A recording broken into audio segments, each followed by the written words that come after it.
자, 오늘 신가족 기획에서는요. 남편이 집을 나갔습니다. 그리고 6년 만에 다시 돌아왔다고요. 그렇습니다. 크리스마스에 다른 여자들 만나기 바빴던 남편. 갑자기 어느 날 사라져 6년 만에 집에 돌아왔다고 하는데요. 그 기간 동안 남편은 어디에서 뭘 하며 지냈을까요? 밖으로만 도는 남편의 비밀을 알아봤습니다.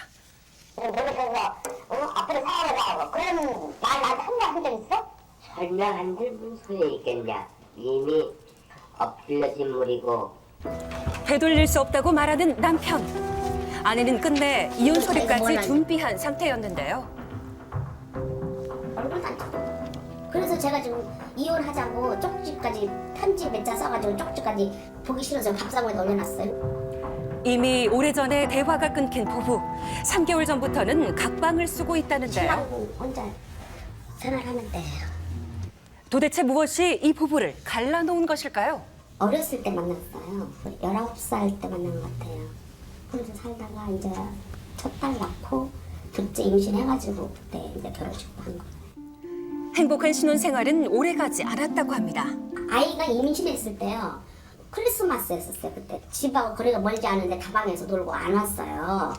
그래서 제가 찾아갔었어요. 그러니까 거기 있더라고요.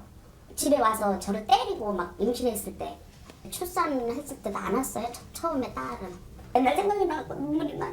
그런 거는 다 그냥 함께한 지 1년이 지나지 않아 남편의 폭행이 시작됐고 지울 수 없는 상처까지 남겼다는데요. 그럼 열흘에 한 번, 일주일에 한 번, 그러다가 한 3일에 한 번 이러다가 안 돌아버렸죠. 6, 7년 돼요. 그러니까. 점점 잦아지던 외박. 그리고 어느 날 남편은 자취를 감추고 말았다는데요. 걱정되는 마음에 실종 신고를 하고 수소문한 끝에 아내는 남편을 찾게 됐다고 합니다. 한 4, 5년 좀 됐을까 했을 때 제가 이제 남편이 어디에 있는 걸 알게 됐어요. 거기를 친구한테 가보라고 갔더니 조그맣게 이렇게 호프집을 하고 있는데 둘이 보니까 부부더라 이렇게 얘기를 하더라고요. 혼자 다락방에서 혼자 생활하고 살았다고. 누구냐고 그랬더니 아는 형수라고. 아들에게도 당시의 기억은 상처가 돼 선명하게 남아 있었습니다. 엄마는 혼자 안 되니까 저랑 같이 이제 찾아갔죠. 찾아가니까 왜 오냐고 그러면서 돌 이런 거 막 큰 거 막 들어가지고 던지려고 하고 가족을 꾸리면서 그거를 책임지려 있는 거 있잖아요. 근데 그거를 전혀 안 하니까 가려고 했는데 두 아이와 아내를 두고 떠난 남편. 때문에 아내는 영문도 모른 채 가장의 빈자리를 홀로 지켜왔다고 하는데요. 그녀의 오랜 기다림은 6년 만에 끝을 맺게 됐다고 합니다. 제가 일을 하고 있는데 딸한테 전화가 와서 엄마 아빠 들어왔다고. 그래가지고 집에 와서 막 나가라고 하고. 그랬는데 안 나갔어요. 안 나가고 이제 포기를 해버렸죠. 그때는 옛날하고 다른 게 하나도 없어요. 가정에 무심했던 남편. 그래서일까요? 다시 만난 부부는 각방을 쓰고 있었습니다. 남편은 아내에게 숨겨왔던 속마음을 힘겹게 털어놓는데요. 한 번 나가서 그렇게 되고 아무래도 여자들 만나고 다니고 그러겠죠. 이제 그렇게 되면 여자로서의 부족함 뭐 이런 걸 느끼셨던 건가요? 그렇죠. 뭐 살려면 못하고 이제 이런 건 뭐 전혀 없어요. 부부관계는 빵점인데 딴 거는 정말 100점이에요. 부부관계에 있어서 그렇죠? 좀 실망을 그러면 만족을 못 하셨던 거예요. 예. 어떻게 만남이라고 보면 되지 뭐. 어떻게 보면 뭐 부부관계는 별로 없고 그러기 뭐. 아내에 대한 서운함과 풀지 못한 오해가 있다는 남편. 부탁이 가자서 뭐 삶을 찾아갖고 뭐 살거나 그러지 않았어요. 그냥 뭐 그래서 이렇게 만나가지고 이렇게 해갖고 어쩌다 이렇게 만나면 소주 한잔 먹고 이런 식으로 했었지. 곰곰이 생각해봐도 그건 잘못된 선택이었었고. 그런데 아내의 고통은 과거의 일뿐만이 아니었습니다. 저도 들어오면 저 혼자 저쪽 방으로 가버리고 본인도 방으로 들어오고 어쩔 땐 문이 좀 열렸다고 하면 제가 문 여는 소리 나면 문을 딱 닫아요. 그냥 혼자 방에서 TV만 보고 있죠. 아내의 동의하에 남편의 생활을 지켜보기로 했습니다. 혼자 지내는 방 안에서 꼼짝도 하지 않는 모습인데요. 일정한 수입이 없는 남편은 이렇게 온종일 누워서만 생활한다고 합니다. 그런데 집에서는 꼼짝도 하지 않는 남편에게서 아내는 이상한 점을 발견했다고 하는데요. 그것은 바로 남편이 수요일만 되면 아침부터 집을 나선다는 것이었습니다. 월요일, 화요일 날은 안 나가요. 꼼짝도 안 해요. 그냥 방에만 있어요. 그리고 수, 목, 금, 토, 일, 5일 동안은 집에서 10시 반쯤이면 나가서 저녁에 7시 지나서 들어와요. 매주 수요일부터 시작된다는 남편의 수상한 외출. 어디 갔다 오는데? 그러면 취미생활. 그래도 어느 정도 한참 지나서 또 물어봤어요. 어디 갔다 오는데? 일장. 돈이 분명히 없는데 어떻게 다니나 그랬어요. 최고 한도 할 수 있는 만큼 450 몇만 몇백 뭐 몇천 원 몇백 원까지 대충 해서 썼더라고요. 그래서 내가 꼭 이렇게 체크를 해놓거든요. 어떤 거냐면요. 있어서 찾아갈 것 같아서 이렇게 뽑았잖아요. 바로 전화가 오고 내일 외출을 할 때마다 남아있는 흔적은 통장에 딱 보면 틀려요.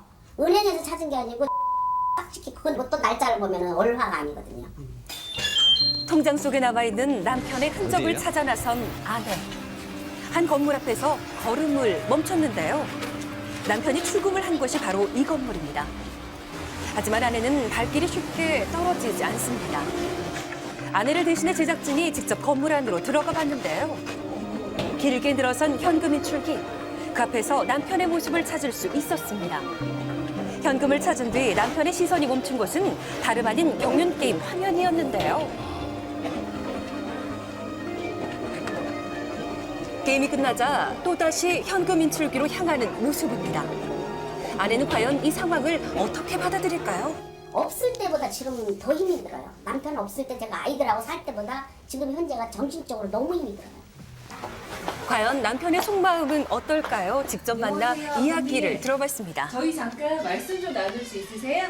아무래도 이제 어떻게 보면 도박 중독이라고 봐야 되겠죠, 이게. 근데 이것만 끊으면 되거든. 근데 이게 쉽게 끊어지질 않더라고요, 이게. 그때가 되면 또 들어가게 됩니다. 시간이 되면. 아버님도 모르게 그냥 끌려가시는 네. 것 같아요? 손해보신 금액도 상당하시겠어요. 많죠. 얼마나 손해본 것 같으세요? 제가 봤을 때는 몇억 되겠죠. 남편은 중독을 인정했습니다. 그렇다면 왜 경륜에 빠지게 된 것일까요? 생각이 잘못된 거지. 왜? 스트레스를 거기다 푸는 거야, 이게. 응? 부부관계의 스트레스. 그리고 몇 년을 이렇게 누적되다 보니까 요즘 이렇게 온 거야.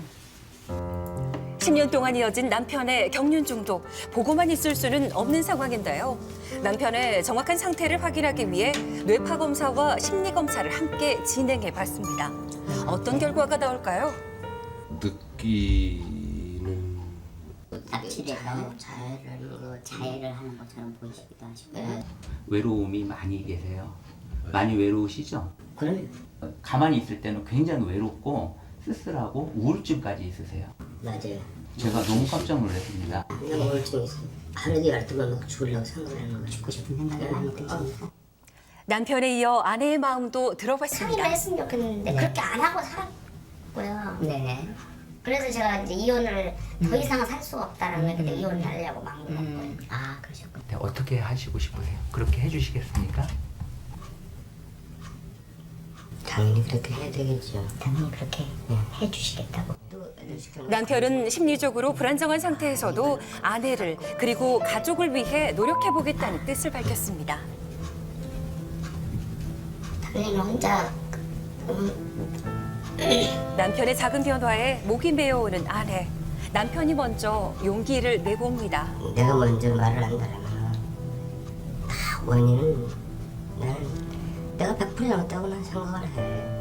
앞으로는 경륜장은 절대 안 가니까 정말 앞으로라도 열심히 노력하면서 노후 준비해가면서 좀 서로 잘 살도록 노력해보자. 행복하나 절대 안 들어서. 한번 안아주세요. 네. 서로를 위한 첫걸음이 진정한 행복으로 이어지길 바랍니다. 네, 아내에게 6년 동안 상처와 고통을 준 남편이 지금부터라도 가정에 충실하겠다라고 말씀을 하셔서 참 다행이네요. 그렇습니다. 남편은 경륜 중독 또 경제적인 상황 때문에 현재 불안하고 초조하고 또 우울증까지 겪고 있었는데요.